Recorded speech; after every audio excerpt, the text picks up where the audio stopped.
Next method है LIFO. LIFO का full form होता है लास्ट इन फर्स्ट आउट। इसका मतलब होता है कि लेटेस्ट जो हमने परचेस किया है उसी में से सबसे पहले सेल होगा। इसका मतलब समझे बच्चों, मेरा जो क्लोजिंग स्टॉक का वैल्यू है वो मुझे मेरे सबसे पुराने परचेजेस में से मिलेगा। अब यहां भी हम टेबल के थ्रू मेथड को थोड़ा सिंपल करने की कोशिश करते हैं। सपोज करो कि पीरियड एक महीने का है, फ्रॉम 1 अप्रैल टू 30 अप्रैल, और हमें 30 अप्रैल का स्टॉक का वैल्यू बताना है। अब महीने भर के ट्रांजैक्शंस कुछ ऐसे हुए हैं।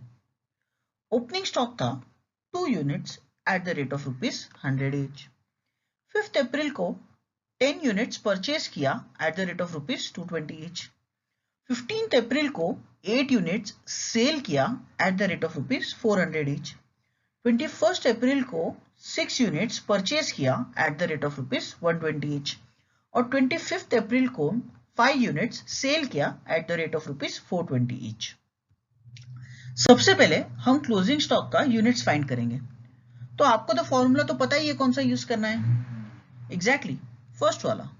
तो फॉर्मूला है opening stock plus purchases less sales is equal to closing stock. तो बच्चों एक एक ट्रांजैक्शन लेते हैं और हम नंबर डालते जाते हैं इस फॉर्मूला में। तो ओपनिंग स्टॉक है 2 यूनिट्स।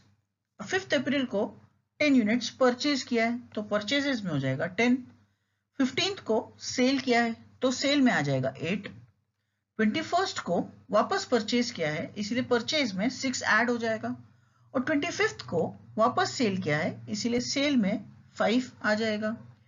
अब अगर इस फॉर्मूला को आप एक्सटेंड करते हो तो आपको क्लोजिंग स्टॉक आता है 5 यूनिट्स। ठीक है, तो फर्स्ट ट्रांजैक्शन बट ऑब्वियस है ओपनिंग स्टॉक का, उसमें कोई चेंज नहीं। 2 यूनिट था 100 रुपीज पे, उसका वैल्यू हो गया 200। फिर 5 अप्रैल को भी हमने परचेज किया है 10 units at the rate of ₹220। उसके बाद हमारे स्टॉक बचते 2 units at the rate of ₹100, उसका value 200। 10 units at the rate of ₹220, उसका वैल्यू 2200। अब बच्चों 15 अप्रैल को जब हम सेल करेंगे 8 यूनिट्स का, यहां से चेंजेस आना शुरू होगा क्योंकि हम अब लीफो मेथड यूज कर रहे हैं। इसीलिए जो ये 8 यूनिट्स है वो हमें सबसे लेटेस्ट परचेजेस में से यूज करना पड़ेगा। इसीलिए हम 8 यूनिट्स हमारे 5 अप्रैल के परचेजेस में से यूज करेंगे जो हमने 10 यूनिट्स का किया था। तो ये 8 यूनिट्स पूरा का पूरा हमारा होगा 5 अप्रैल के परचेजेस में से।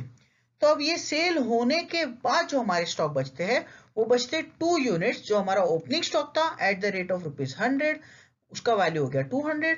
और जो हमने 5 अप्रैल को 10 यूनिट्स परचेज किया था उसमें से 8 यूनिट्स बेच दिया तो बचा 2 units at the rate of ₹220, उसका वैल्यू हो गया ₹440। 21 अप्रैल को परचेज किया है 6 units at the rate of ₹120। और ये परचेज करने के बाद हमारे स्टॉक बचते जो पुराने थे वो 2 units at the rate of ₹100, उसका वैल्यू हो गया 200। 2 units at the rate of ₹220, उसका वैल्यू हो गया 440। और एडिशनली जो हमने 6 यूनिट्स परचेज किया है वो तो 6 units at the rate of ₹120, उसका वैल्यू हो गया 720। फिर बच्चों हमने 25 अप्रैल को सेल किया है 5 units at the rate of ₹420।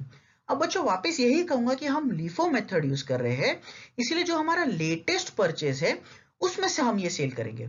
अब हमारा लेटेस्ट परचेज 5 अप्रैल न रह के 21 अप्रैल हो गया है, इसीलिए जो 5 यूनिट्स हम बेचेंगे वो हम हमारे 21 अप्रैल के परचेज में से बेचेंगे।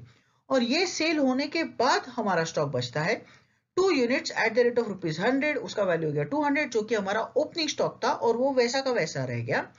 फिर वापस 2 यूनिट्स जो हमारा 5 अप्रैल के परचेजेस में से था जो वापस वैसा का वैसा रह गया एट द रेट ऑफ ₹220, उसका वैल्यू हो गया 440।